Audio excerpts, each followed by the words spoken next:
Ahora mismo, don Pedro, ¿cuál es el sobrecoste que debe estar soportando la agricultura? Bueno, aquí es un campo muy heterogéneo, ¿no? Desde los cereales de secano hasta el olivar, hasta la horticultura intensiva o la ganadería. En esta primera fase del conflicto con Irán tiene que estar notando precios de combustible, carburante y también fertilizantes, fundamentalmente, ¿no? ¿Cuántos pueden estar ya en pérdidas? Bueno, pues si vamos por cultivos, desde luego el cultivo de los cereales es el más dañado. Ahora mismo tenemos unos precios que apenas llegamos a 200 euros, 180, 185 euros la tonelada, y sin embargo el fertilizante en algunos casos se ha incrementado en un 50%, y el gasóleo pues hemos pasado de 0,92, 0,95 euros litro, hemos llegado hasta 1,70. Ahora mismo lo tenemos a 1,45. Por lo tanto, los costes están ahí. Ya le digo que cultivos como el cereal pues peligra su existencia en España. Y luego, pues al final, conflicto lácteo que tenemos ahora mismo, un lío que nadie entiende, donde los costes suben, pero ahora lo que quieren hacer es bajar los contratos de leche para cuatro meses. Y así sucesivamente, porque al final cualquier granja, cualquier transformación que tenemos en el campo, pues los incrementos de costes no solamente de gasóleo y de fertilizantes, sino hemos visto cómo el salario mínimo interprofesional pues ha subido en estos últimos 4 años casi el 65%. Por lo tanto, costes para lo que nosotros necesitamos para producir, y los precios que nosotros estamos teniendo, a excepción de la ganadería, pues se están manteniendo o bajando. Así que podríamos incluso estar hablando ya de pérdidas operativas irreversibles en sectores agrícolas, por ejemplo, y puede que de ganadería. Si los precios se mantienen en este nivel antes de o en la siembra de primavera, que es donde estamos, ¿habrá gente que lo deje? Bueno, ya está habiendo decisiones empresariales. En vez de hacer determinados cultivos de futuro, pues nos estamos yendo a cultivos que tienen menos gastos, como es el cultivo del girasol, ¿no? Por lo tanto, pérdidas ahora mismo, el cultivo del cereal es el que acumula más pérdidas, y vuelvo a insistir, y peligra su existencia en determinadas zonas de España.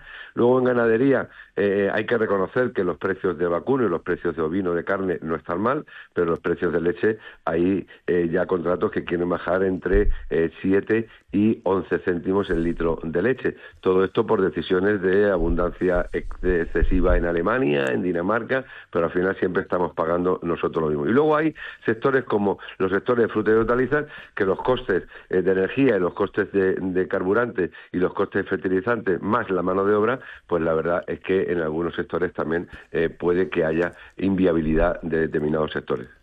Bueno, el Gobierno de España acaba de aprobar 877 millones de euros en ayudas directas, los 20 céntimos por litro de gasóleo, 500 millones en fertilizantes. ¿Considera Saja que estas medidas son suficientes y están bien diseñadas, o van a ser meramente paliativas?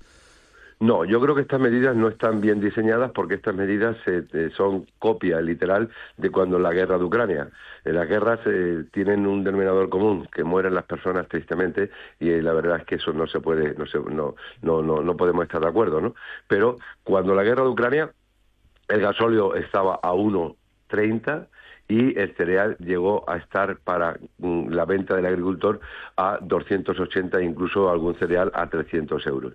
Vuelvo a insistir que ahora, con gasóleo a 1,70 que hemos llegado en la última semana, y el precio del cereal a 180, 185, 190, las condiciones no son las mismas. Y luego las formas donde los 20 céntimos, desde luego no es que tú vas al poste y coges y te descuentan 20 céntimos, sino que cuando pides el impuesto, la devolución del impuesto de hidrocarburos, se coge el baremo desde que sale el Real Decreto al 30 de junio. Estos son 100 días. Es bastante lioso, pero trato de explicarlo. Coge todo el gasóleo consumido en el año 2025, lo divides por los días que tienes, y solamente afecta a esos 100 días, esos 20 céntimos, pero tiene que ser pedir la devolución. Y luego en fertilizantes son 22 euros por hectárea para el secano y 55 para el regadío, pero a un límite de 300 hectáreas primando el regadío. Por lo tanto, las medidas, la filosofía está bien, pero la cuantía, desde luego, no es suficiente para lo que estamos padeciendo ahora mismo. Y siendo constructivos, don Pedro Barato, ¿qué ajustes concretos serían los que permitirían a las explotaciones agrícolas y ganaderas preservar la rentabilidad y evitar el abandono de las explotaciones? Bueno, pues es sencillo. Aquí, cuando todo el mundo sube sus costes, pues trata uno de que los costes paliarlos de alguna forma. Si a mí me suben el transporte, les digo el gasóleo, pues el transporte trata de subir lo que es el transporte que me hace a mí de piensos o lo que me hace a mí de las mercancías que tengo.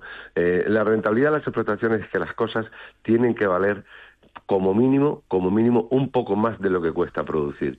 Si yo no tengo una rentabilidad por lo que produzco, estando los costes como estén, la viabilidad de las explotaciones, desde luego, ya estamos viendo lo que está ocurriendo. Las explotaciones de leche están cayendo, las explotaciones de extensivos están cayendo, determinados cultivos en la Comunidad Valenciana o en el Mediterráneo están desapareciendo porque ya no son rentables determinados cultivos de cítricos, y luego lo que hace falta, aparte de la rentabilidad, es que el campo no siga siendo moneda de cambio permanentemente en el acuerdo de Mercosur, en el acuerdo de Australia, en el acuerdo de Marruecos, en el acuerdo de Sudáfrica. Todos los acuerdos que se hacen, por resumirlo, es para vender coches y fastidiar, en este caso, al sector agrario europeo y en particular al español. Por cierto, es que ha quedado en el aire. ¿Ustedes creen que hay subidas especulativas de precios en gasóleo o en fertilizantes sin justificación? Bueno, yo no sé si son medidas especulativas o no, pero se anuncia la guerra y con el gasóleo que teníamos, pues se sube, ya voy a insistir, de 92, 95 céntimos, pues se pone a 1,35 al día siguiente, 1,40 a la semana siguiente y a 1,70 a la semana anterior. Yo no sé si eso cómo se llama eso, si especulación o no, pero de un gasóleo que teníamos que no estaba afectado por el estrecho de Hormuz, no estaba afectado por nada, pues de 92, 93 céntimos pasa de media a 1,50. Por lo tanto, llámese como quiera, pero alguien está teniendo una rentabilidad que desde luego es, de mi punto de vista, abusiva. Estamos hablando muy particularmente de España, don Pedro, pero en la política agraria tendríamos que hablar en realidad de la Unión Europea. ¿La estrategia que está llevando adelante Bruselas cree que es la correcta o también habría que rectificarla?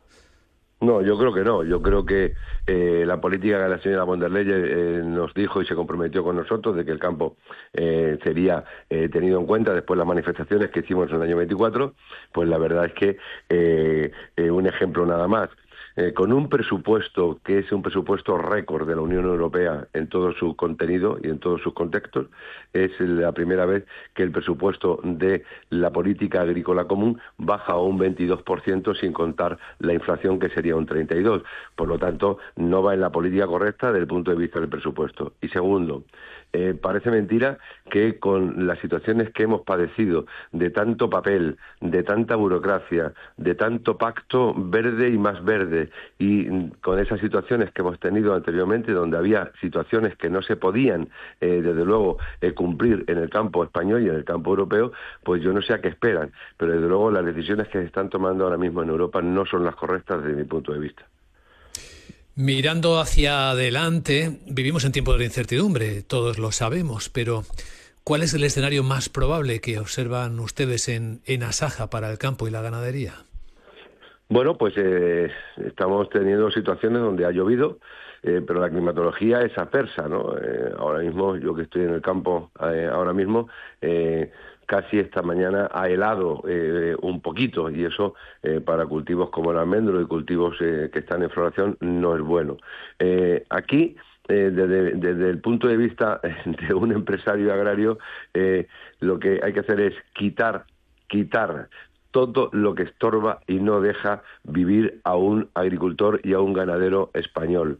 ¿Y qué estorba? Pues estorba tanta situación administrativa, tanta situación burocrática, y luego pues algo tan sencillo, que es lo que todo el mundo hace en sus negocios, que la rentabilidad sea una rentabilidad adecuada. Vuelvo a insistir, las cosas suben, pues lo nuestro también tiene que subir.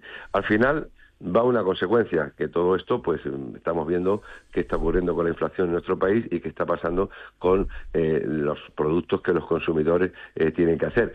Pero el campo tiene futuro, desde luego, claro que sí, pero la rentabilidad es fundamental. Y la mejor política agrícola común es que un agricultor pueda vivir dignamente del precio de las cosas que produce, sea ganadería, sea vino, sea aceite, pero todo esto va en esa geopolítica donde luego llegan los acuerdos de Mercosur, y allí esos acuerdos pues allí no exigen nada y aquí te exigen muchísimo. Aquí el Tribunal de Justicia Europeo dice lo que ha dicho sobre el acuerdo de Marruecos y luego no se cumple. Pues todo ese tipo de situaciones hace que muchas producciones del campo español sean inviables. Don Pedro Badato, presidente de Asaja, gracias por contarlo en primera persona en Capital Radio. Le deseamos un buen día, si es posible. Buenos días y muchas gracias a ustedes una vez más.